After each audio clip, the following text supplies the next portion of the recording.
Hi there, what you see behind you is an aspis, that is to say the shield a hoplite would have used from around the middle of the 7th century BCE upwards into the 4th century BCE.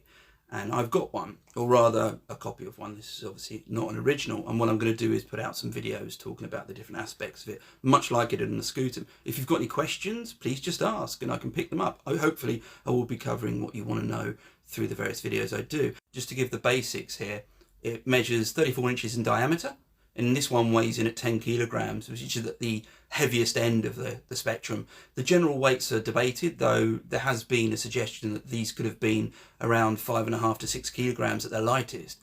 In the next videos, I'll be taking you through the front, and straight away this lambda is quite interesting itself, and I'll also be looking at the back because the way the shield was set up is absolutely fascinating.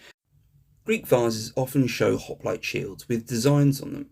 They can be real animals, objects, or even mythical creatures. Originally, it's thought that these designated a particular clan, or tribe, or faction, or family, that sort of thing. But that changed in the 5th century BCE, and that's when city-states, or polis, started having their designs on the hoplite shields. This brings me to this design. You might recognise it as the letter L, the letter lambda, which signified Sparta. And yet, as iconic as it undoubtedly is, there's quite a bit of debate about this design. For example, it's argued that this design didn't start appearing until the 420s BCE, which means that it was way after its big appearance on 300. And then there's debate about who would wield a shield with this design exactly. You might be thinking Spartan citizens. Well, perhaps not. Initially, it's argued that this shield would have been given to those who were in the supporting ranks of the army, i.e. those who weren't Spartan citizens, because Spartan citizens would be having shields with their own icons on them, their families or their clan images on them. As I said, it's possible that this was the way that it initially happened, and in the 4th century BCE, this design became used by Spartan citizens. And that whole thing about Spartan designs and shields gives me a nice little segue into a story about Spartan and a shield design. According to Plutarch in his Sayings of the Spartans, one Spartan had a shield design which was a life-size fly, nothing else on the shield. His colleagues mocked him and said, well, no one's going to be able to see you on the battlefield. How will your enemies even be able to distinguish you? He replied with, well, they'll be able to recognise me because they will be able to see the fly. The implication being he would be right up close to them so they could see it. It's a very Spartan response.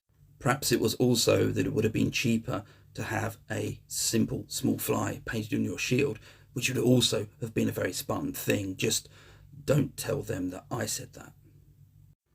I've looked at the front of a hoplite shield, but now it's a time to look at what's on the other side.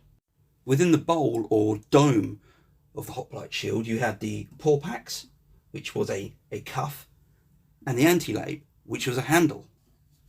You just put your hand through there, or arm through there, and gripped on here. You might also be wondering, what's the rope? Why is there rope around the inside of the bowl of the shield?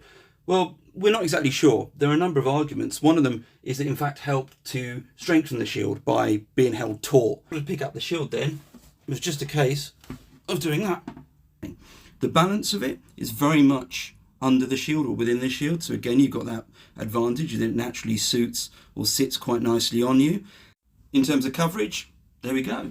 You can see there's not a lot to aim at. In the last video I did on the shield, I got quite a few questions about what the ropes might have been for and what they did, so I thought I'd give a go at answering it. Probably the most popular opinion was that they were used to carry the shield, and I think that's a fair observation, but I'm not sure it was necessarily the case. This is a vase by the Cleophrades painter, and on this you can see the inside of a hoplite shield, and you can see that. It's been argued that that is in fact a separate strap that would have been used to carry the shield. Shields were probably being moved on the baggage train between the battle site and whatever happened before and afterwards. So the only real time that you'd be carrying them would have been just before the battle or waiting before the battle started. So perhaps there wasn't a distinct need for something where you could carry them with. If this shield was lying on its front, it's possible that these would have been very helpful to get it off the floor. And so these ropes were possibly more a general use type of thing. There is also the idea that these were there to help give the shield some inner stability. This may in fact be more a reference backwards to when these shields weren't all made of wood but had a wicker base, and therefore this would have given a bit more stability and strength on the inside of the shield. What's possible then is that these were a bit of a vestigial thing.